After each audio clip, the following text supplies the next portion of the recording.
All right, everybody, welcome to Local Love. This is our no longer weekly, no longer live local music show. Probably watching this on YouTube, maybe catching it on Facebook Live or on Spotify. Welcome, everybody. Please do follow us on Twitch for our live shows at twitch.tv/Echoplex Media. I'm here with Elise from White Fuzzy Bloodbath. Elise, how you doing? I'm great. How are you doing? I'm good. I'm excited to have you here. You're the second guest in the new format of this show, so we're real excited. I was super excited when you reached out because excellent. I had such a good time the last time I talked. Yeah, it's really nice to be back. I think it's been 2 years. Yeah, and it was all remote. You guys did such a good job on your remote setups. I was so happy that there were no problems. That you were all set up correctly. You sounded great. And that is the way the future is heading. Just got to be partially remote or full remote. And the rapport your band had, even over remote, was great. It was Thank great. you. I was especially kind of tickled at your drummer because he looks one way, but then he's like a total different. You know, he looks like kind of like a big tough guy, but he's like, I know he's like not. He is amazing. I mean, he's giant, right? Super tall. Yeah. Plays a baby kit. And he was actually premature when he was born. So it's pretty amazing how he's turned out. He's giant. That's great. But like I said, it was good to meet you guys. And it was one of the first remote like interviews with more than one guest that went real well. So we were kind of stoked on that too. And we're glad to have you back on this new format of the show. Before we get into, the tea that I guess is going to get spilled. And I mean, it's not drama either. Some of the stuff you're going to be talking about is pretty important, I think. Yeah. But let's talk a little bit about your band. What's been going on with your band since you've been here last, and what's coming up next? Man, so much. Like, we just opened for Soulfly, and we played at the Atrium in Santa Cruz. I very, very rarely feel complete or like, oh yeah, I did that. And after that show, it was amazing. I was like, wow, if that's the last show I ever play, that's cool, because I just couldn't believe that we opened for Soulfly. We also opened for the Stickmen at the Ritz, which are members of King Crimson. That was like a huge win. We're opening for Rolling Quartz this Thursday at Bottom of the Hill, and they are a all female band from South Korea, and I'm really excited. Also because like all of them have different hair color, and I have yellow, so I want us to line up in a rainbow and take a picture. So that's my goal. I bet they'll. If they don't, I'll write them. I'll write them a mean email if they won't do that with you. I'll be like, wait, why not? Why not? I'm sure they will. I'm sure we'll like lock eyes and be like, and then take a picture. Well, that's great. And you had an album come out recently. I don't think I have that, but yeah, but maybe we'll make sure that I get it. Let's change that right now. I'll just give it to you right now. Oh, actually. excellent. How about that? That's great. I like getting. Yeah, it's called Medicine. Excellent. And if you wouldn't mind sending me a digital copy afterward, I'll give this to the media wench who likes to collect hard copies of people's albums. So yeah, make sure she gets this. Really proud of that album. A lot of work went into it. 2 artists did the artwork on the front. As you can tell, it's really like bubblegum poppy, candy mountains. There's candy, syringes, pills, cupcakes, just a whole bunch of trash, sweet trash in those mountains. And then we had another artist do the smoke monster. And it's because that album is about like identity crisis, depression, basically like mental illness. Like it is just diving into the depths of darkness, and it's up and down. Really proud of that one. And when you open it, there's the fuck circle in it. So the circle is on the CD. It goes fuck, fuck, fuck, fuck, fuck, fuck. I hand wrote every fuck. Oh, that's cool. Those are all the fucks I could give. Those are all the fucks you could give. So if people were going to go pick up your music, where's your favorite place for them to go do that? Honestly, anywhere. Like we are literally everywhere. Just type in White Fuzzy Bloodbath, go to your favorite platform, Apple, Bandcamp, whatever. Spotify, I don't care. If it happens to be the first Friday of the month, make sure you hit it up on Bandcamp Friday so that the band gets the best split possible there. Yes. And pay for your music, people. If you have the money, pay for your music. If people can pay for watching my Twitch channel, people can pay for your music. My God, when you're at the shows, if you're like, you know what, I got $20 left and I could either get a couple drinks or I could get that shirt, get the shirt. Make your friend buy you a drink. My God. Yeah. It goes a long way. Helps fuel the gas tank. Yeah, the bands do the best. The local bands, they all do the best when on their merch at the sales. Although it's an investment, because you have to either, in your case, you invest a bunch of time and some money, or you have to have somebody else screen print them, and that ain't cheap, especially if you want it done right. So yes, that's exactly. The other thing is the band has already spent money on those shirts. So buy those shirts. Buy one for your child because they're not selling a lot of the smalls. So buy a small for your child or your friend's child. Make sure you pick up the merch. Make sure you buy the CD. If overpay for the stuff. If the thing's $20, give the band 25, because they're out there killing it. And we also we have a ton of stuff. We also have new posters, which are of the album. It's kind of like a Where's Waldo. There's just so much to see in the posters. And we have t-shirts, we have CDs, we have stickers, all that. And we also provide what we call the package deal, because some people come up and they're like, I want everything, like one of each, please. And that's discounted. We literally bundle up everything, give it to the person at a discounted price, but we're still making money. I would say that right now, that is how band is making the most money, is through merchandise sales. Well, right, because you're even if you're playing at a one of the nicer venues in the Bay Area, they're still not breaking you off like kings and queens there, because the venue, they're not. I mean, it's not like they don't want to. The venues aren't making a lot of money either. No, the margins are very slim. Typically, I'd say, the last time we played the Ritz, we made almost $800 in merchandise sales, and the Ritz were pretty generous with us. They paid us out too, and that's fine. But it'd be great to be raking in 4 digits, 5 digits eventually. I think that if you're still like on the local circuit, that as long as you're breaking even, that's a win. Right. You're doing pretty good. Yeah. I mean, pay to play doesn't mean you pay the venue. Pay to play means you had to pay for gas and weren't reimbursed. You had to go to the venue. Never pay the venue. Never pay the booker. Never. If you made a bunch of money and the booker did a fantastic job and went above and beyond, buy the booker a couple drinks, whatever. Take care of that person if they took care of you. But don't pay to play. And if you can avoid it, don't even do the I'm losing money to play, because you got to grab dinner while you're out. You got to put gas in everybody's car. Yeah, exactly. Maybe you end up having to buy some equipment because something happens to a piece of gear during the show. We just had to get new tires for the tour van. Right. That costs like $600. Right. And when you're out at the shows, even if you're like, oh, I don't like this band that much or whatever, just understand that they lugged all this gear out. They took 3 to 5 people out to the show.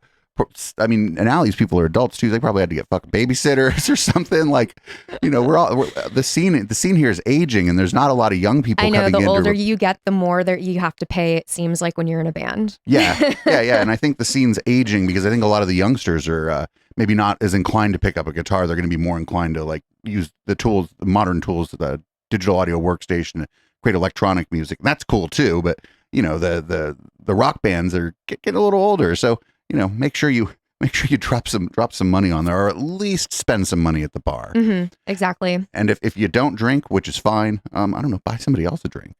We do this really cool thing too, where we have a club. It's called the Bathheads Club, and people are members. It's on Patreon, and basically, they pay this little amount every month. But literally, if they want to come to a show, they email us. And they're like, hey, I'm coming to the show. I'm bringing my friend. And we put them on our list. So it works out for us. We're getting monthly funded. We're getting monthly supported, which really helps. And then our fans and these people get to come out to whatever show they want. When we played Soulfly, I had a bunch of people of our members hit us up. They're like, oh, Soulfly? Hell yeah. So, it's a win-win situation for everybody.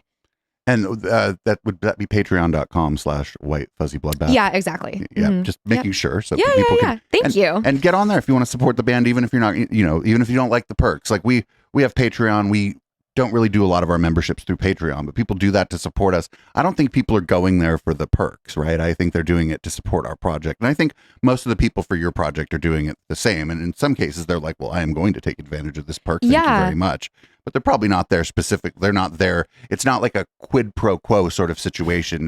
They want to support the artist or the creator that's there. They're not. Yeah, they're I not would doing say it for the definitely thing. all of them are there to support, right? But actually we do have members only memorabilia and members only merchandise. So it's like when you go to our shows, we kind of have the general stuff, but like we have the fuck hoodie, which is for club members only. We have the metal bunny girl pins, which is for club members only. And it's really cool because you see these people at the shows and they're decked out in their members only gear. And people are like, oh, where'd you get that? They're like, well, I'm a club member. Right. And then maybe Yeah.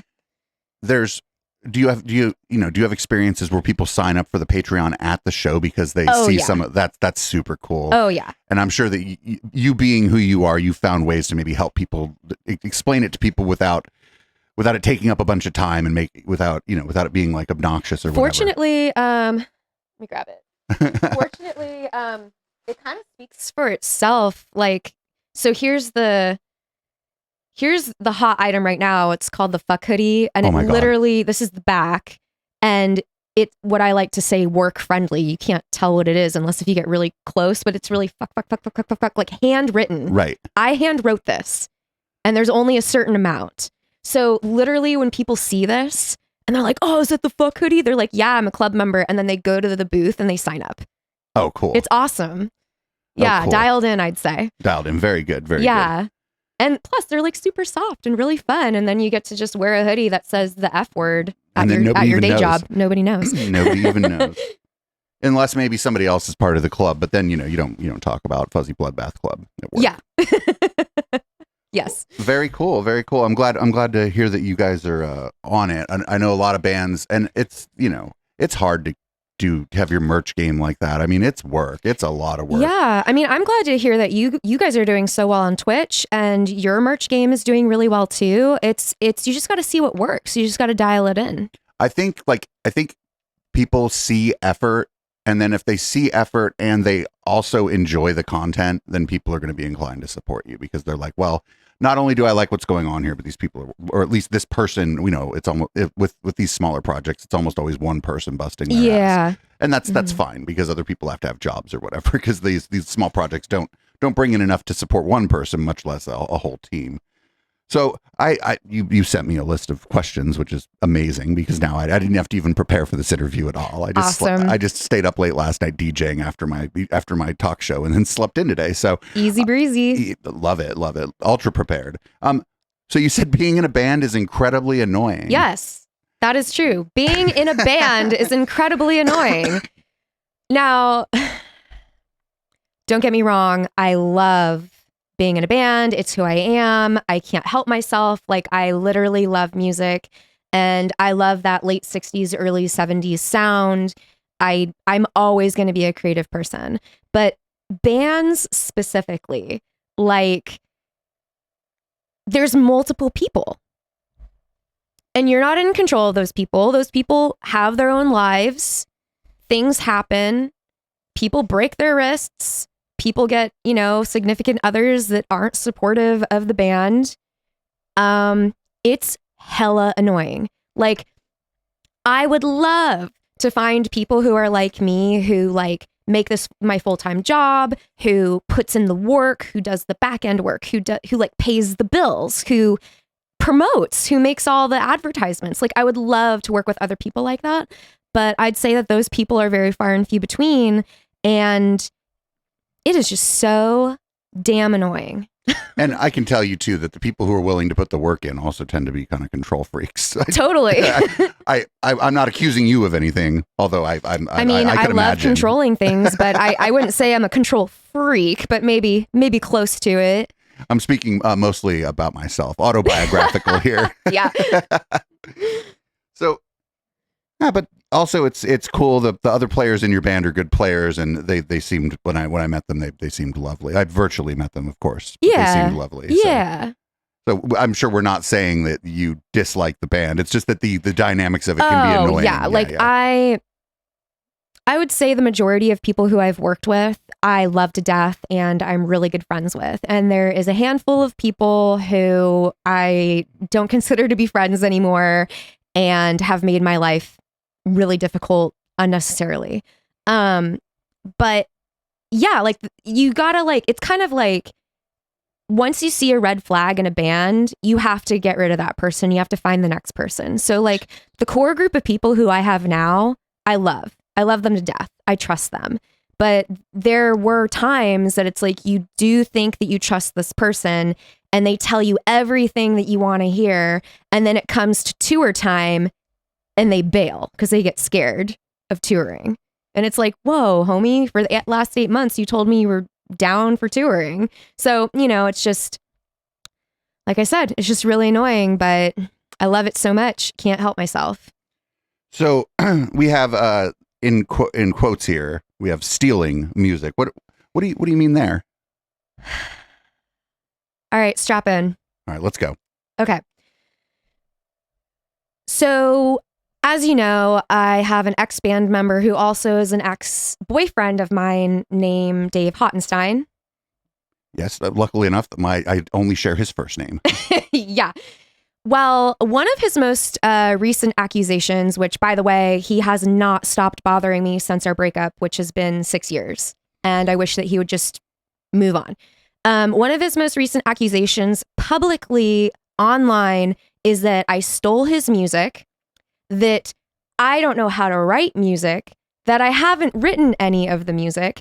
And then he proceeded to say that he taught me everything I know how to play instruments. He bought all my gear, which is like the audacity is insane.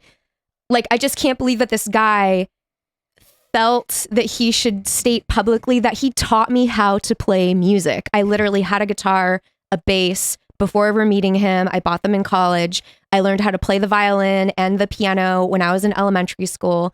And this guy is trying to own me and trying to even own me saying that he taught me everything and that I don't even know how to write music. It's just unreal, especially when I just released an album. And this is 6 years after a breakup. This isn't like, and it's not okay when it's like immediately after a breakup, but it's much more common for this kind of behavior for a few months after a breakup and then for it to fall off. But my understanding of this is like, the only way I even knew about this after we had interviewed you the first time, you had just kind of mentioned in passing there was a former member that's no longer in the band. Because I was being professional and polite. Right. And you didn't know us. You didn't know if we knew him. And then immediately after we put the podcast out, the guy's up our ass.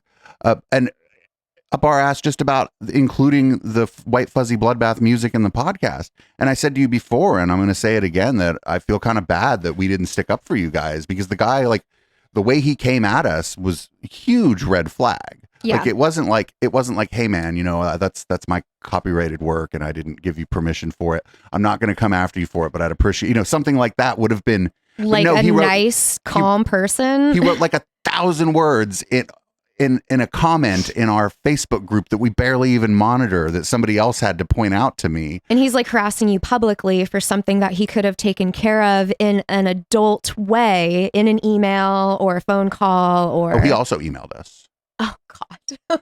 So it's just like raining Dave. But like, I just, and I, as I said off air, it was the pandemic was just getting started. Local love, as everybody knows, we've had to take a step back from it because it's not generating numbers and revenue for the project. And as I'm trying to transition into doing this closer to full time, we had to kind of triage. Yeah. And we didn't know what was going on. We barely knew you guys, didn't know him from anybody and didn't want to deal with it. And then luckily enough, and I for the life of me. And thank you for saying that because like, unfortunately, you're not the only person. Like I appreciate you saying that to me. It means a lot because like we were talking to a record label at the time and we got our contract sorted. We signed the contract and they dropped us because of Dave's false accusations. The whole thing about like the copyrighted material and stealing material is that Dave is saying like, listen, I wrote these songs, they're mine, but that's actually not true, because when you look at the release, there's a 2015, 2016, and 2017 release that Dave is on.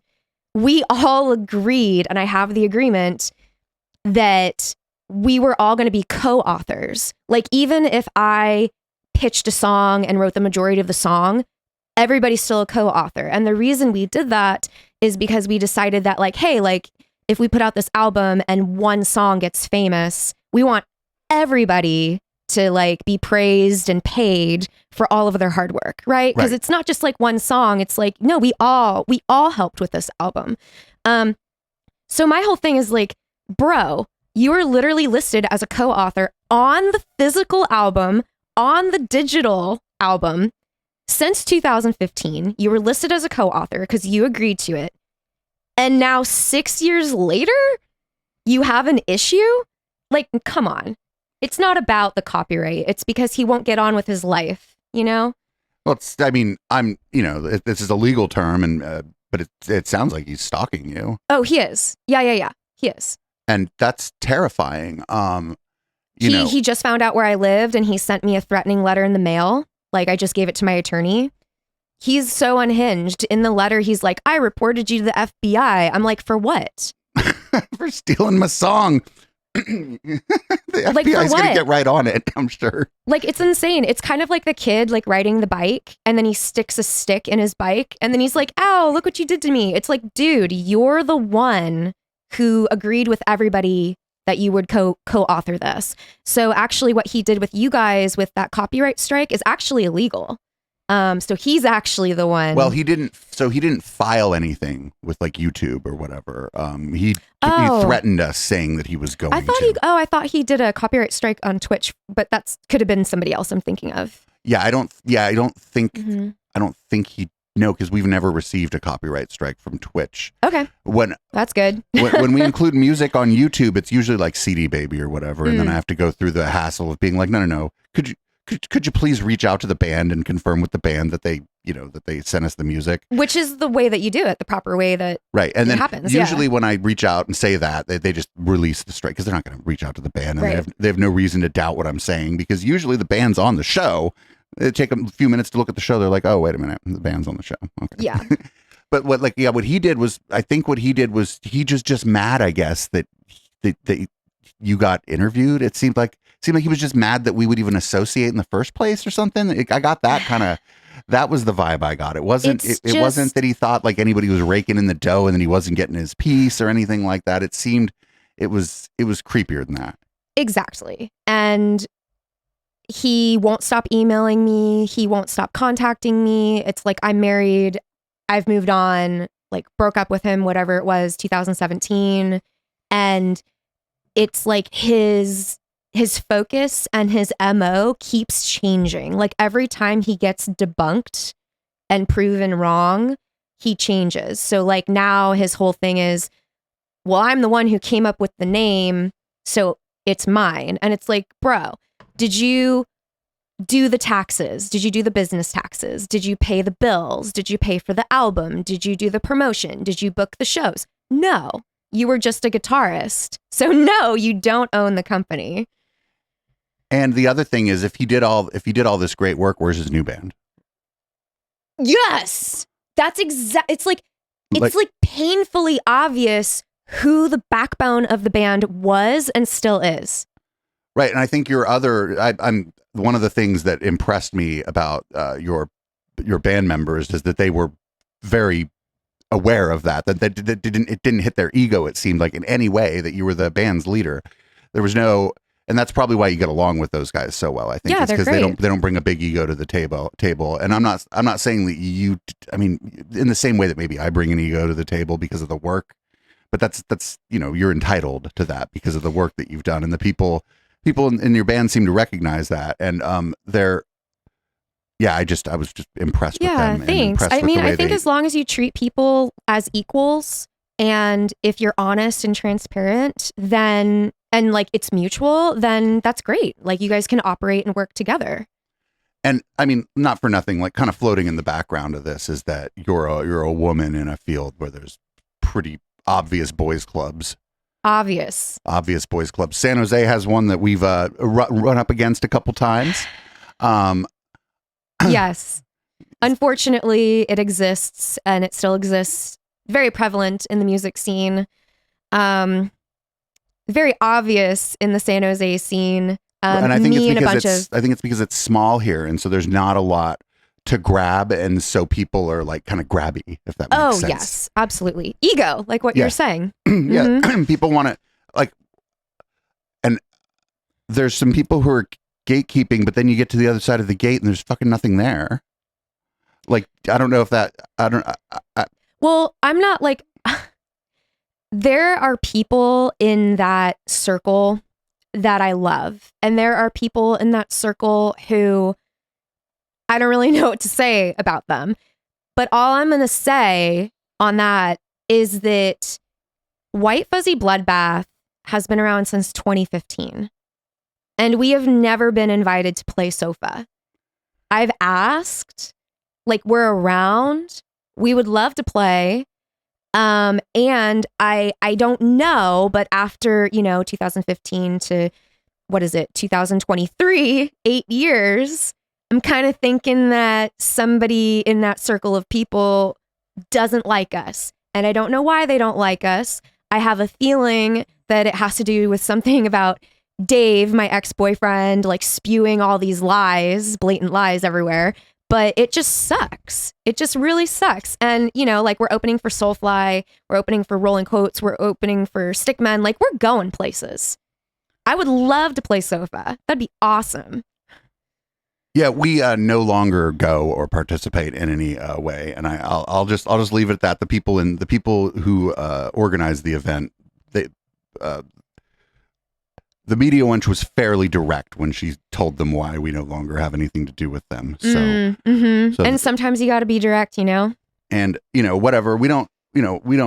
If you guys were playing there, we'd be happy for you. Like our friends in Sweet Haya play there, our friends Rebels Camp play there. Yeah, I love Sweet Haya. They all play there. We're not like, ooh, don't play for them. We don't, because then that's us trying to fucking be gatekeepy on something. And it's like, stop it. Go play and go rock the house. And people go there and enjoy it. I hope the local businesses do well and all that. I just don't want anything to do with it because it's of the way they. I think maybe what happened with Ashley and them again might be because it was Ashley. Yeah, it just sucks. It just seems to be there's something against women still. Like, like there's posters and album covers of like half naked women drawn, sometimes women getting fucked like on the album or the poster. But then all of a sudden when you have an actual woman who's like proud of herself and posting pictures and being like, yeah, like listen to my music, it's like, fuck you, bitch, go back to Instagram, simp. Like it's unreal. Yeah, and I don't, I think some of it is just outright sexist people, and then some of it is going to be people who are afraid to stand up for it because stand up for other people and be like, dude, why are you being an asshole? Because like these people have friends, these people have a sister, these people have maybe even women they hang out with, and I think that especially in a scene as small as San Jose, if you see people doing that, man, you gotta get on it. And I think most of the bands do a pretty good job actually. One of the coolest things anybody ever said on Local Love was Jeremiah from Rebels Camp said, hey ladies, a lot of you don't come out to the shows. He's like, if you're afraid you're going to get harassed at a Rebels Camp show, you won't. Yeah. He's like, because you come up and you tell the band or you tell a bartender, you tell anybody that's involved in the show who's harassing you, and we're going to kick them out of the venue. I don't care if it's my friend, because you have a right to be here at these shows. And I was like, whoa. Yeah. And I was like, I feel like, San Jose gets called Man Jose. And I feel like maybe the promoters and the artists all haven't done such a great job of making not just women performers, but women who want to go out to the events too, making sure they feel safe and know that they'll be like respected as a human being. I think scene. that, there's a lot of us, right, who want to elevate people, right? We're just trying our best. We're just human beings. So it's like, we're just trying to be creative and have fun. And then there's just kind of like the rotting apples on the cart that just kind of make it stink for everybody. But I think that as long as people focus on like we're just human beings like doing this together. Like, let's elevate each other. I think that we'll be okay. But yeah, it does suck that there's just like those gatekeepers that make it really difficult for some people, you know? Yeah, and I think in a scene like you live closer to San Francisco, and I think in San Francisco there's a wider variety of venues, a wider variety of promoters, and so even if that is the case, it's probably easier to navigate around that because there are also San Francisco is just a lot queerer, and than San Jose is, and I think there's just going to be a lot less like in queer spaces, just a lot less misogyny. And I love San Jose. I grew up here. I wish that it was right now going into a more progressive, better mindset. But, you know, we're still here and maybe next year it'll be completely different. Yeah. And, you know, I just want to reiterate to you that what's happening with your ex-boyfriend from 6 years ago is horrible. Oh my God. And it's insane. I just wish we would have done the right thing and stood up for you. Oh, thank you. Let us dive into the most insane thing he said, if that's okay with you. Yeah, by all means. Okay. So, trigger warning.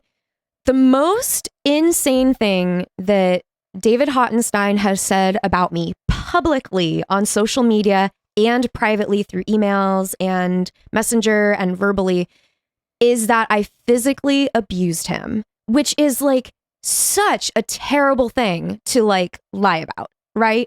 So of course, when people saw that, people are like, oh my God, like how horrible. Yeah, it is horrible if that was happening. Now, one of the things that came out during the restraining order case, which just happened recently, I took him to court for a restraining order, is I got the therapy notes from when we went to couples therapy because Dave was saying the therapist knew about it and the therapist diagnosed me as a narcissist. So I provided the therapy notes, our couples therapy notes, and nowhere. Nothing about physical abuse. It is all about working on communication, which is exactly why I told him I wanted to go to couples therapy. I was like, we need to work on our communication. So it's just like unreal and totally unhinged that this guy lied about something so awful and continues to lie, even though it's like debunked and like proof is right there. Like if somebody came to a therapist and said, hey, my significant other is physically abusing me, that therapist by law has to tell the police. Right. So he's They're like mandatory reporters like teachers. Yeah. He's like, yeah, the therapist knew. That never happened. Well, what really sucks there too is that like men or people who identify as men who are partners with the people who identify as women are the victims of abuse, and because we live in a patriarchy and a rape culture, they're afraid to come forward because they don't want to be a pussy. Right. And so this guy's out there fucking like poisoning the well for like men who are legitimately he's like being milking abused. that angle. It's so disgusting. Like what kind of person does that? And it's just like I said, you know, it really poisons the well for those men who are being abused and are afraid of so yeah it. So now that he's been proven to be lying, proven to be debunked, proven that he's lied under oath, now his focus is somewhere else. Now it's like, oh, he's forgotten about saying those awful things and he's trying to bury it. During the court hearing, I also provided evidence of Dave's text about him wanting to beat up one of our friends, you know, and it's like, homie, like, stop the projection. Like, leave me alone, please. Yeah, it seems like, you know, it kind of sucks that you have to be this way, but it seems like you've been pretty resilient through all this and kind of kept your head down and kept working on the project. It sucks. I know it's hard. It sucks. Thank you. It's been 6 years of dealing with this guy who won't stop bothering me, who won't stop making up lies. And, you know, a lot of people who know me know that, like, I don't really, during interviews, like, I don't really go into, like, the weeds and I don't really call names. Well, I'm glad that you trusted us for this. Yeah, you're welcome. Thanks for having me and doing this with me because, like, it's gotten to the point, 6 years, I'm just like, fine. Like, I'm tired of being the professional and polite one. Like, fine. If you want to call me a physical abuser, I'm going to show the text messages that you wanted to beat up our friend. I'm going to show the therapy notes that totally debunk what you're saying. You know, he's like, there were multiple witnesses. No, there weren't. You're making it up. Right. I mean, if there were, what are their names? Right. Like if I saw you, for example, just beating your partner, I would be like, yeah, actually, I saw that. You know what I mean? I would have no hesitation because you shouldn't do that. It's been 6 years. He's like, you know, one of his witnesses is his brother. And the thing is that I have emails and text messages of this lie. Dave started it in September of 2017. And it started with, you pushed me. That was a text message. And I was like, what are you talking about? I have no idea what you're talking about. And then the next year, it was an email. You pushed me and you pushed me hard. No, I didn't. What are you talking? And so through the years, it's evolved from you pushed me to Elise was awake and threw a water bottle at my spine and caused me permanent spine damage. Like I show the progression of this lie. And exactly like, where are the witnesses? Oh, my brother's a witness. No, that never happened. Like, what are you talking about? Yeah, I don't. Yeah, that stuff's crazy. And, you know, it's like you didn't want to deal with this in the court of public opinion, but it seems like if he's still going, I mean, even after 2 years that he came at us that way, I'm surprised that he's still, you know, what's going, like, why would you keep doing this? What's in it for him? Like, I wish I knew the answer because maybe that would stop it. But I did talk to his roommates because I did have to do a restraining order case the other week. And his roommates basically, like, they made a statement and they said that we don't know what's wrong with him, but basically he just won't shut up about you. And he just constantly talks about wanting to destroy you. So I wish I knew the answer. Honestly, it's really scary. I am honestly like so scared he's going to show up to a show and hurt me. Like I'm so scared about that. It just is really, really weird to me, like going through all the text messages and emails and being like, wow, like I love that guy. Like to me, it's just like a completely different person. I don't know what happened to him, but, he to me is really unhinged and really scary. And yeah, it sucks because like I didn't want to have to do this. I didn't want to have to air out our laundry, right? Like it's like personal things that could have been solved in other ways. But here we are, 6 years later. Or sometimes you accept that a relationship just went bad and there's nothing to solve. Yeah, like a normal person. Yeah. Like I have exes who I'm not friends with. And I have exes who I am friends with. Same. And I'm not, the ones that I'm not friends with, I'm not like, ooh, what's going on Bobby's Facebook? You know what I'm saying? Like, why would I, like, who gives a fuck? Yeah. And then if you do run into those people, maybe you exchange some pleasantries if you don't like them and you just fucking move on. Maybe you know some of their friends and, you know, you just don't hang out with each other if you can avoid it. And like, that's just how people do it. It's, if teenagers can navigate this space, people in their 30s and 40s should be able to navigate. You would hope this so, space. right? There's whole teenage movies about learning how to navigate these spaces. That's like the conflict in movies about 15 and 16-year-olds. And it's stunning to me when I see it's not just him. I've seen other people do this, versions of this. Maybe yours is a bit extreme, I'm going to say, but I've seen other people do versions of this and I'm like, what's happening? What's going on here? Yeah. Yeah, there's definitely some sort of obsession and yeah, I just wish I wasn't dealing with it. And it, you know, it's not just men, women do it too. Women are totally creeps too. But no, you're right. Like I'm friends with some of my exes. I'm not friends with some of my exes. It's just kind of how life goes. And you don't obsess over them and you don't try to ruin their life and you don't try to wedge yourself into their lives. And if you're maybe not friends with somebody and you're curious what's going on with them, you could reach out to them and be like, hey, you know, we had a bad breakup. I was just wondering how you're doing. Mm-hmm. As long as like it wasn't like as long as you're doing it in a kind and it's the appropriate way to do it. Yeah. But sometimes it's best to just leave well enough alone. Yeah. That just brought up another memory. So we had broken up, or I broke up with him in 2017. Like, I broke up with him a lot of times, but the final breakup was in 2017. And, I let him know, hey, because we had a storage unit together. Yeah. I was like, I'll let you know when I come across some of your things, right? Because he told me that he got his stuff out, but I was like, I'm sure. Yeah. So I came across some of his things like months later after I had taken care of the storage unit. And I texted him, I called him, I emailed him. I was like, yo, like, I have your stuff. I'm going to hold on to it for this amount of time. But you got to tell me where I'm sending it. You got to come pick it up, like something, right? Right. Nothing. And I know what the next part of the story is. Can I guess? Yeah, you guess. She threw away my stuff. Yes. Like, okay. A year later, he emails me and it's something like, I've set aside my ego, which is weird to say. I've set aside my ego. That's a kind of egotistical thing to open an email with. Yeah, like weird. He's like, I am the humblest man in the world.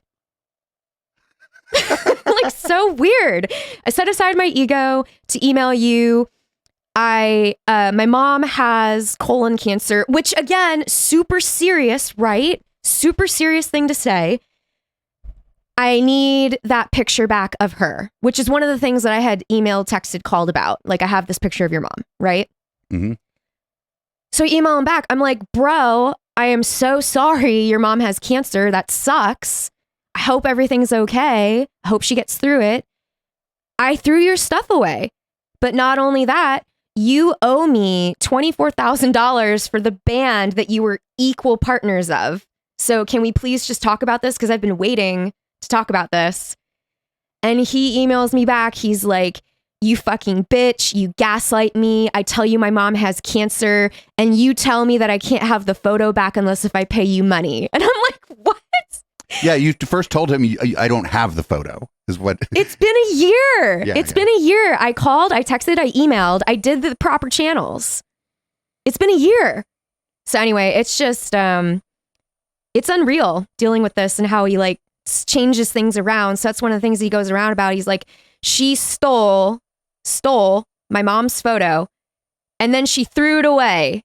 And it's like, no, I didn't steal it. You packed it in a box. I told you I had it. You didn't come get it. It's gone. Sorry. Like, I feel like if I had a bad breakup with somebody and we shared a storage unit, I would be like, we're going to close the storage unit out in 2 months. Let me know when you're going to go there exactly. so we don't run into each other. Let's coordinate a little bit so that we don't end up in a fight at the fucking storage unit.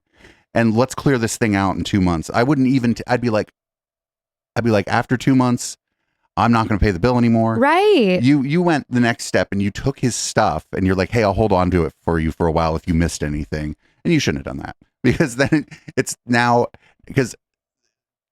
well, I mean, you should have done that. It was the right thing to do, but now it's just more, it's more stuff that he can use where he just changes the course of events.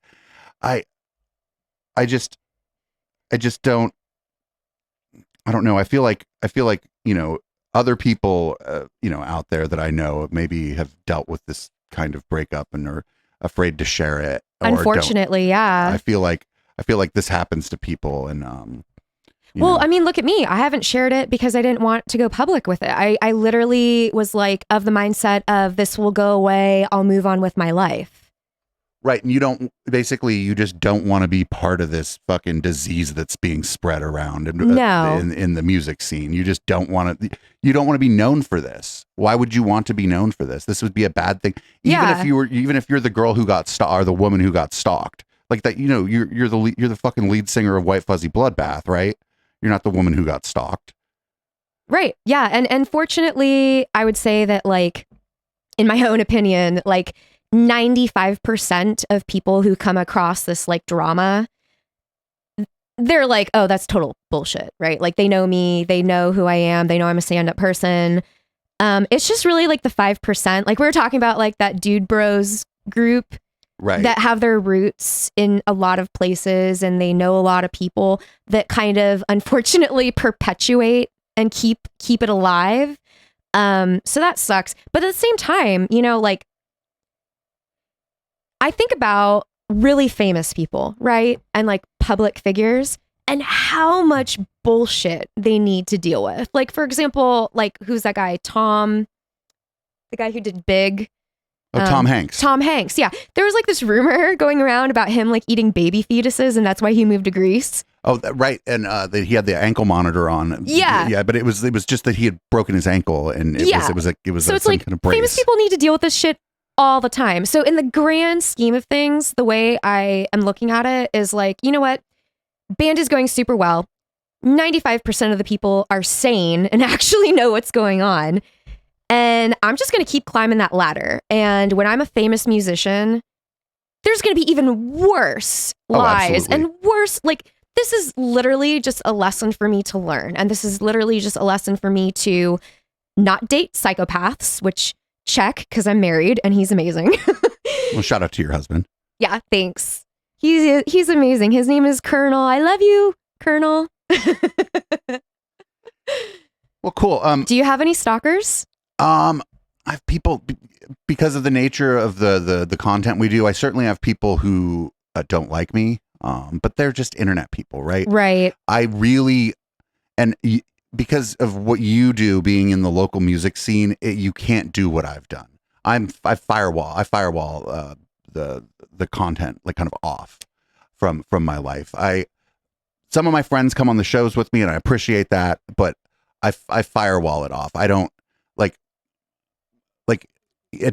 I'll be, Mother's Day is going to happen soon, right? And we're all going to go to breakfast. I might, just to make my life easy, because I don't drive a car, I might just go spend the night at my parents' house and make sure I'm on time, or at least at the same time my mom gets there.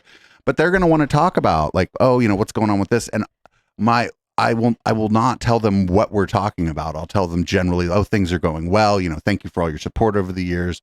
Thank you for helping me out as I, you know, changed careers, that kind of stuff.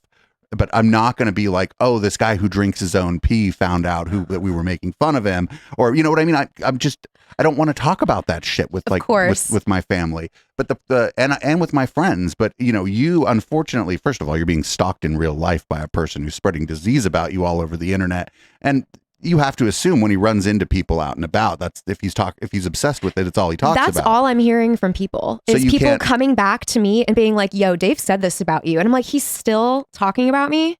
So you can't firewall it off in that way that I can. So if I get somebody on the internet who's mad at me, I just block them. Right. And move on, because the odds of one of these people because we're not super popular like the majority report of the Young Turks or whatever. So the odds of one of these people that gets real mad at me living in like the Bay Area at all, much less like South San Jose, is so slim that it's not a thing that I have to worry about. Whereas maybe I had more reason to be concerned when I was a gigging DJ. Oh yeah, definitely. Because I was, you know, still opinionated then. And, you know, I was dating and, you know, had my relationship trouble just like everybody else did sometimes. And maybe I had more to worry about then, but I just got lucky and nothing went fucking completely pear-shaped. Or they're doing really, really well and they're a really good stalker. Yeah. And that's fine. If they never know about it, then I guess what they really are is a spy. I've seen Burn Notice. I know what's going on. Well, good. I'm glad that you're not dealing with it. And I really do hope that nobody deals with it, because it sucks. Like, I really never in a million years thought that I was going to be that person. And, you know, if you are that person and you're, you know, afraid to talk to your friends or even people in your local community about it, I know it's hard to do it, but, you know, it might be important. You might keep someone else from falling into the same set of trouble you did with somebody. I think that's great that you brought that up, because looking back at it, like when Dave and I broke up, it was really hard. Like I even when we broke up, like when I broke up with him, like I still really loved him, right? But it's like, this isn't good for me. Logically, I need to get away from this guy. And I went through a lot of emotions. I went through an identity crisis. It was like literally the darkest depths that I had ever been through after that. In looking back on it now that I'm like better and level-headed and in a different place, I wish I had gone to the police. I wish I did. So anybody who like is probably like resonating with anything that we're talking about, like, I know it's really, really hard. Get a friend, get somebody you trust, go to the police, because it will literally, instead of dealing with it 6 years later, you can just nip it in the bud and not deal with it as much, hopefully, you know? And there are going to be people who feel, we have to acknowledge there will be people who feel unsafe going to the police for a variety of reasons. Oh, yeah. So maybe not the police, but maybe an attorney, right? Right.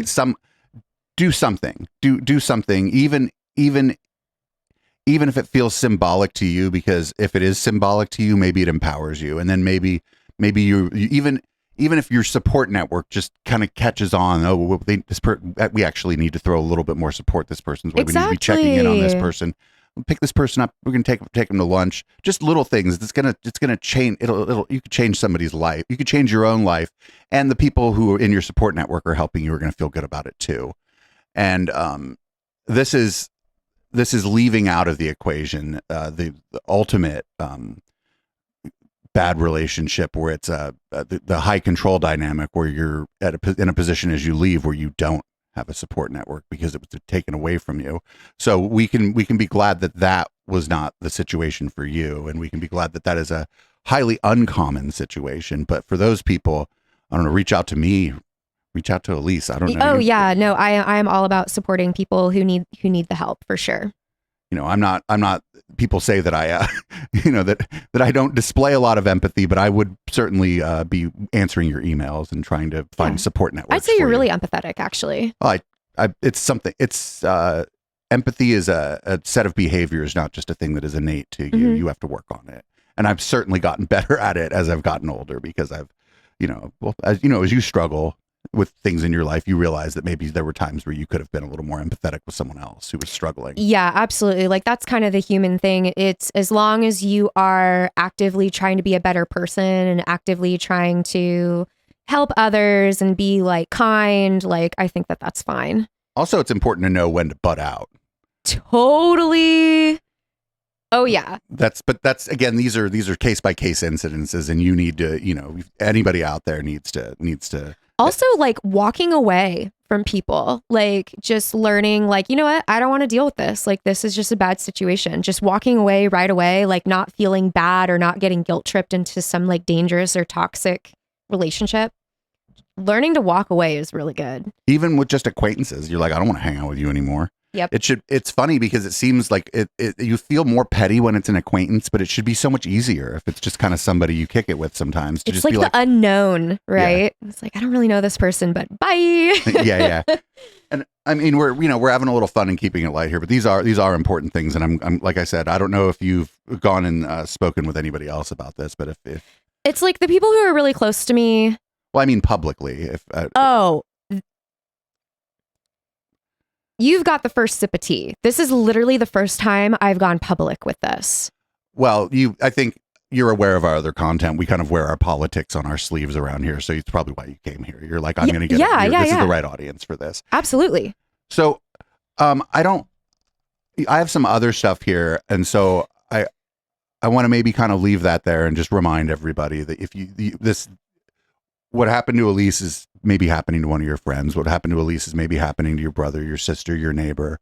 And if you just get the slightest inkling that this is happening with somebody, just check in with them. You don't have to be too invasive. You don't have to, but just check in. Be like, hey, how's everything going? What's going on? Check in with your people. Anything going on? And I probably should do that more myself.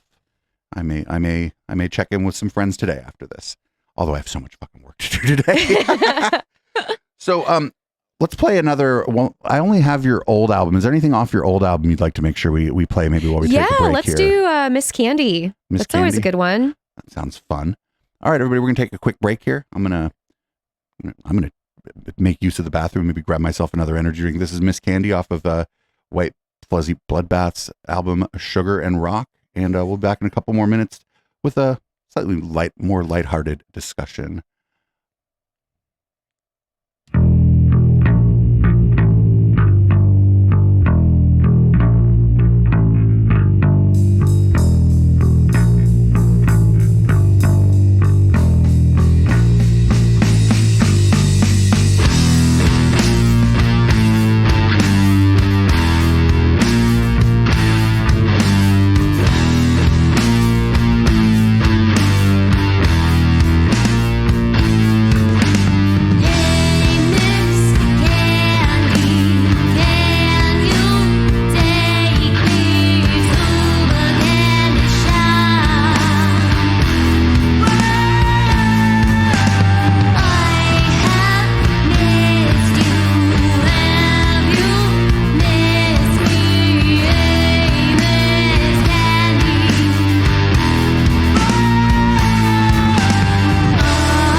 with Miss Candy by White Fuzzy Bloodbath. And Elise has just met Big Orange the cat.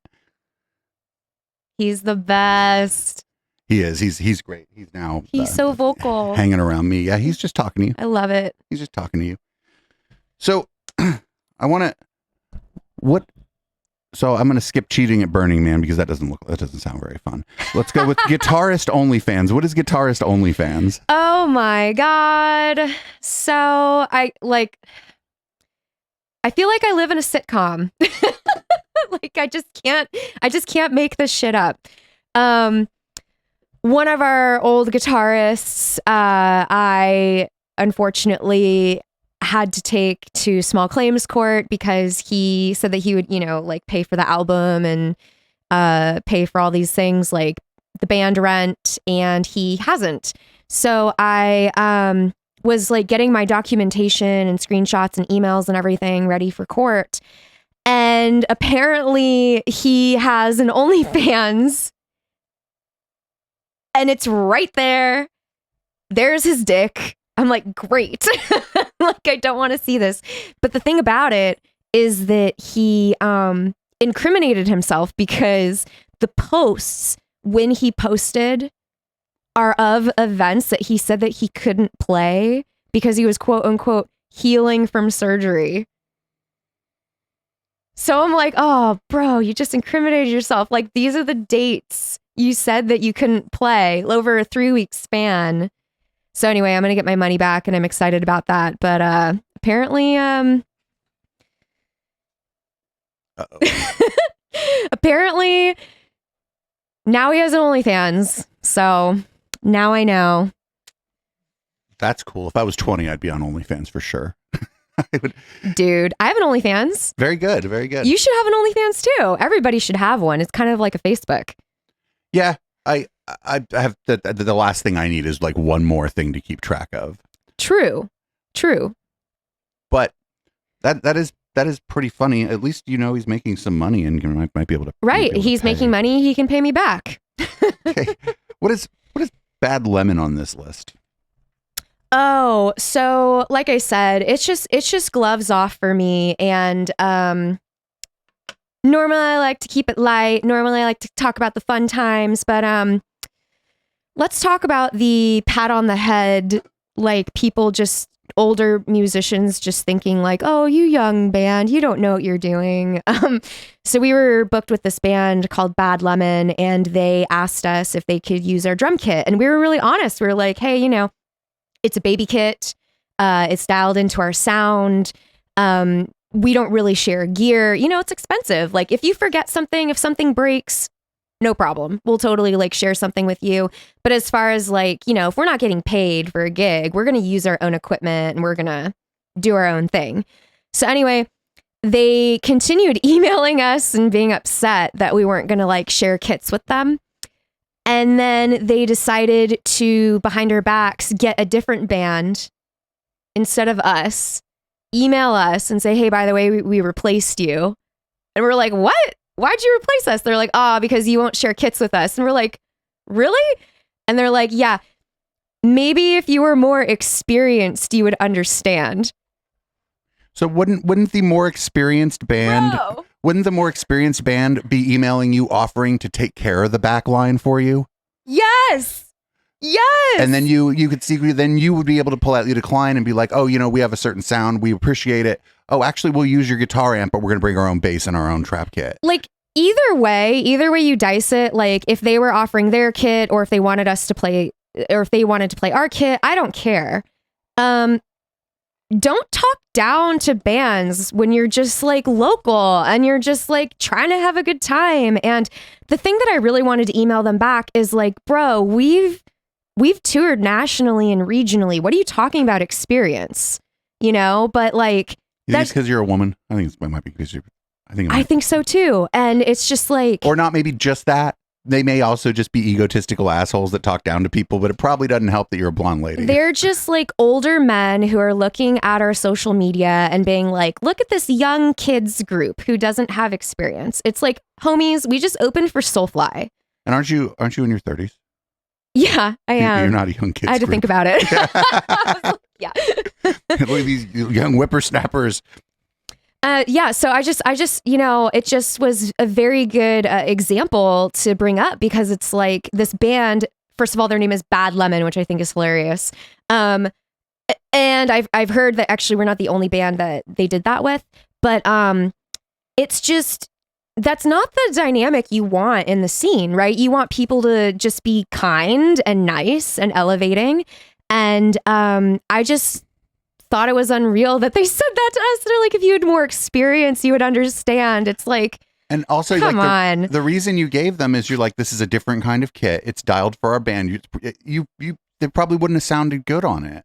No, they wouldn't have sounded good on it. But also, I believe their kit was like a really insane, Like, it was an elaborate kit, really elaborate kit. And it's like, we're playing more on like the rock and roll side. But also that they like went behind our backs and replaced us. I just want that to be an example for everybody that like, be nicer, people. Be nice to each other. Be kind. Jesus, is it so hard? And it's not like you replied like, no, fuck you, pack your own drums. We literally say like, thank you, but sorry, we have our own thing. And the thing is, like, people have shown up to shows, right, and like accidentally like forgotten their snare or like their pedal breaks or whatever. And it's like, oh yeah, like here, use my thing, of course. But having that sort of like, we're talking about ego, man, there's no room for ego in the scene. Come on. At least not in San Jose. That's like, I feel like, and don't get me wrong, most of the bands are actually out there to try to help the other bands out. Sure. Like absolutely. Like off the top of my head, like right now, Sweet Haya just doing a great job of making sure to like lift up other bands.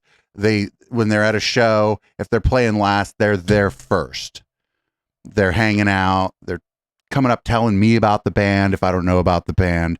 And they're just all just like such wonderful people. We've had such a great relationship with them. Those are the people you keep close. Other acts that have been that way for us, Rebels Camp has generally been a very, very cool band, very, very forward thinking, progressive, also like improvisational kind of jazz, hip hop, funk is my jam. I can think of like the guys from Satabria are very cool people. Yeah. Curtis from Monkey is always trying to help everybody out. I love Monkey. Right. I love all those dudes in that band. They're amazing. And it's so funny because like right now I'm just like dishing out the dirt. But it's because I've never done that. I'm always like talking about like, oh, I love this band. Oh, I love this person. Oh, I love this reviewer. Like whatever. I'm always like in the positive. This is literally the first time I am just like bleh, like vomiting this stuff. And it took me a while, but I can see it now. Like when somebody's promo for a band comes out, I'm like, oh, those guys think they're the shit. It's bands with all dudes, always all dudes. They're very serious about their guitars. They're very serious about their look. And by about their look, I mean, it's a little dated, a little dated, a little kind of dated. Maybe the guys are a little older. And I just see that and I'm like, I bet these people, they probably, this is a brand new band. I bet they just come out ego first. And about half the time I'm right. And it's like, and then half the time I'm wrong and they're all just totally nice. And that's just sort of an aesthetic that, that sells or whatever. Like, these guys from, I think one of the last people we had on the old format, Vague Lanes, that was their aesthetic. And they were just the fucking sweetest guys I've ever, you just never know, really. Met. Yeah. And so, but there's definitely a look, and I'm like, oh, you think you're playing in Hollywood in 1988? You think you're Guns N' Roses, and you're not.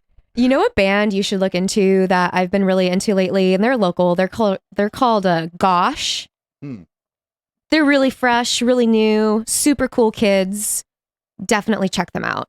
Have you heard or seen Family Obligation? No. I haven't. They're like I guess pop. They're like a pop band. Okay. They're so good. I can dig it. And I'm not even sure I'm describing it correctly. The Kyle, who was in NVS, Kyle. Yeah. Kyle Lester. Yeah, he's their bassist. Cool. Micah's their drummer. Micah's everybody's drummer. And the Except singer, for he's not my drummer. the singer she's just got so much energy, and I feel so bad because I forgot her name. But I forgot her name because I don't know her, right? Yeah. I just met her at there was a show at the Ruffies record release party. Cool. I'll have to check him out. Family, they were just amazing. She had so much energy. The guitarist was unknown to me, so I don't know his name either. But they were very cool, very kind of, I guess, a little bit punk rock, but definitely just like a pop band, but not like soul funk pop. It's a little bit of a throwback to like early 2000s, sort of. But there was like kind of elements of like doo-wop, and that's why I'm calling it pop, because there's elements of all kinds of popular music. I think we're having them on soon, so if they listen to this, maybe they'll come scold me, be like, we're not a pop band. Fuck you, Dave. Yeah, totally. There's a band that's coming through. They're called Psychotic Reaction. They're from Norman, Oklahoma. I think they're going to be in at the end of May. They're playing Winter's Tavern in Pacifica, and they're playing somewhere in Albany. Totally recommend seeing them. There's some really dark, super groovy, like, exactly, like, how do you describe these bands? Like heavy psych, heavy rock, a little bit of punk, super trippy, super dark. I love it. So I would recommend them also.